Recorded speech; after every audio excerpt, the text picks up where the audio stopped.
ele é muito intuitivo, tá?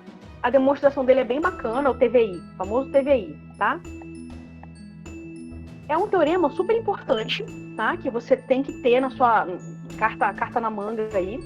Então é o seguinte, esse teorema do valor intermediário, ilustrando o teorema já, ele diz o seguinte, então você tem lá, imagina que você tem a função definida lá num subconjunto da reta, tá? Não vamos colocar na reta toda só para facilitar aqui, mas o enunciado dele não precisa ser na reta toda não, tá? E aí você tem lá no índice dois números, A e B, certo? E aí tá lá o contradomínio, a reta também. Eu não sei se, vamos supor que A e B sejam um maior que o outro, tá? Sem perda de generalidade, eu assumir também que f de A é menor do que f de B, tá? Mas poderia ser o contrário, tanto faz. Então a questão é que você tem o seguinte, ó, a função ela poderia ter um gráfico assim, A, B, e aí você tem lá, por exemplo, eu estou supondo que f de A é menor do que f de B, então eu posso ter f de f assim, por exemplo, tá? Bom, o que vai dizer o teorema do valor intermediário? Ele vai dizer o seguinte, já que f de A e f de B são distintos, então eles geram um intervalo, tá? F de A, f de B. E aí, se eu pegar qualquer valor aqui, y0, no meio deles, tá? Aqui é f de A e aqui é f de B. O que o teorema diz é que você acha pelo menos um cara entre A e B, que eu vou chamar de Czinho, tá? Então, existe pelo menos alguém nesse intervalo aberto AB, tal que você tenha algum cara, então, existe algum cara tal que esse f de C seja igual a esse y0 que você pegou ali, tá?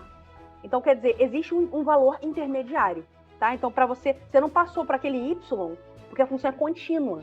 Se tivesse um buraco aqui no meio, você não poderia dizer, né? Se fosse alguma coisa assim, sei lá, você não poderia falar isso, porque tem um buraco aqui. Mas, então, esse y, ele não teria ninguém. Se fosse, assim, o gráfico que eu desenhei, esses dois pedaços de segmento de reta aqui, tá? Esses dois segmentos aqui. Não teria, você não poderia garantir. Mas como a função é contínua, você tem isso, tá? Então isso vale para funções contínuas. Aí um resultado clássico que você vai ver no seu texto, lá nos textos que eu pedi para você ler, todos os textos têm esse resultado, que é a demonstração do seguinte fato, usando o teorema do valor intermediário. Para todo polinômio p de x, polinômio com coeficientes reais... Cecília, você Oi? pode fazer o favor de voltar no gráfico? Oi? Você pode fazer o favor de voltar no gráfico para eu te fazer uma pergunta? Uhum, pode falar, eu voltei aqui. Você pode voltar no gráfico para eu te fazer uma pergunta? Eu já voltei, tá aparecendo aí. Esses dois aí... Tá, não, esses dois aí que você fez agora, de onde saiu essa função? Não estou entendendo. É uma função arbitrária contínua. Esse gráfico é um gráfico aleatório que eu fiz. Podia ser qualquer coisa. Esses dois eu só queria... essas duas retas aí que você colocou abertas, elas então, não são isso aqui... contínuas. Não, exatamente. Então, se a f não fosse contínua, isso aqui se for a f não contínua. É um exemplo aleatório também, tá? Não contínua. Se a f não fosse contínua, por exemplo, uma forma dela não ser contínua. Se tivesse um salto desse aqui, se você olhar para a altura do y0, no y0, ó, eu não posso garantir que tem um C que corresponde a ele. Se você olhasse para esse gráfico do lado, tá? Eu vou até mudar de cor aqui para ver se ajuda um pouquinho, ó. Vou pegar aqui isso aqui eu vou pintar de vermelho. Tá? Isso aqui é como se fosse outra função. Só que eu tô chamando de f também, bom. Tá? Se a f não fosse contínua, para esse y0 você não ia ter ninguém aqui. Não ia ter ninguém para ele. Mas como ela é contínua, no desenho branco que eu fiz, ela é contínua. Então, você garante o teorema do valor intermediário vale.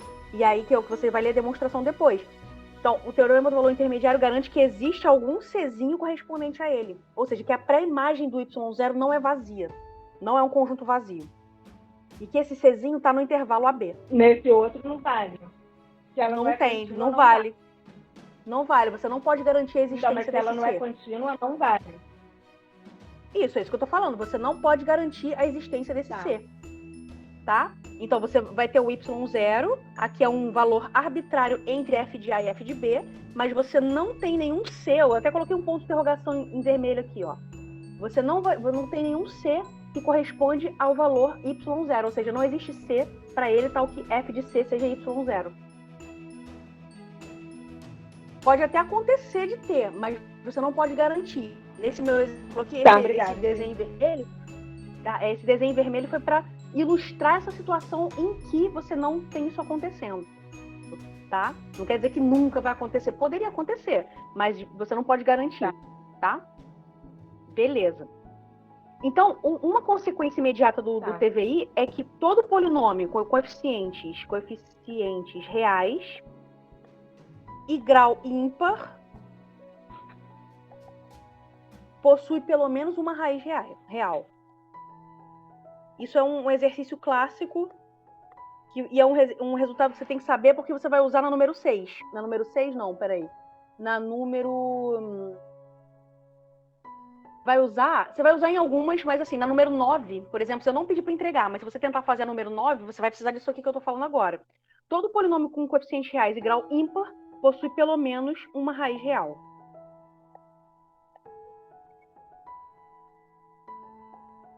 Tá? Então, o que significa... Bom, mas por que isso acontece? Ó, é bem fácil de ver.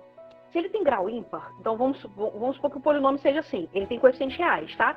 Sem perda de generalidade, de novo, eu vou supor que o termo líder, AN, tem sinal positivo, tá? Poderia ser negativo que um resultado análogo vai valer, tá?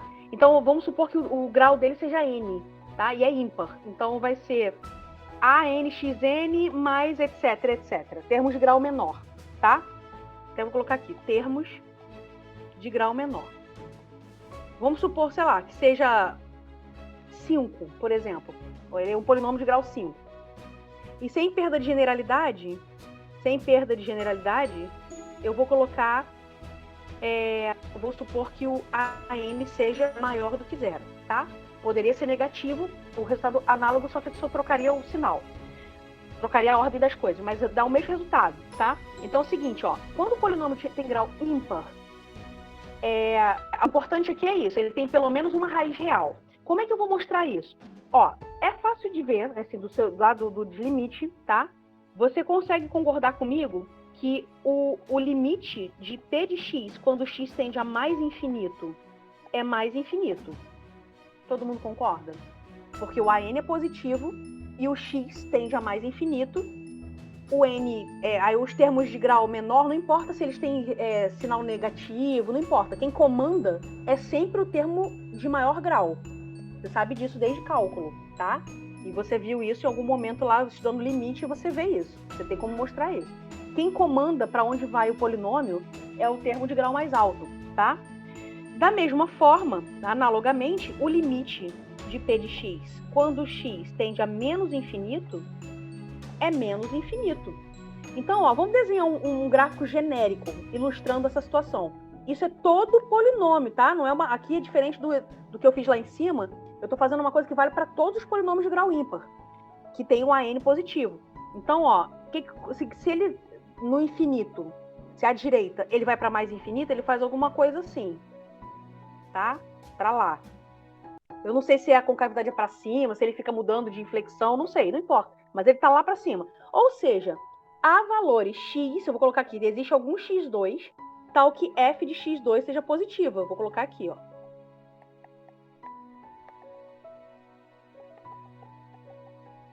Tem algum x2, já que ele vai para mais infinito, então ele está no mais infinito. Ou seja, para algum x positivo, existe f de x2 positivo.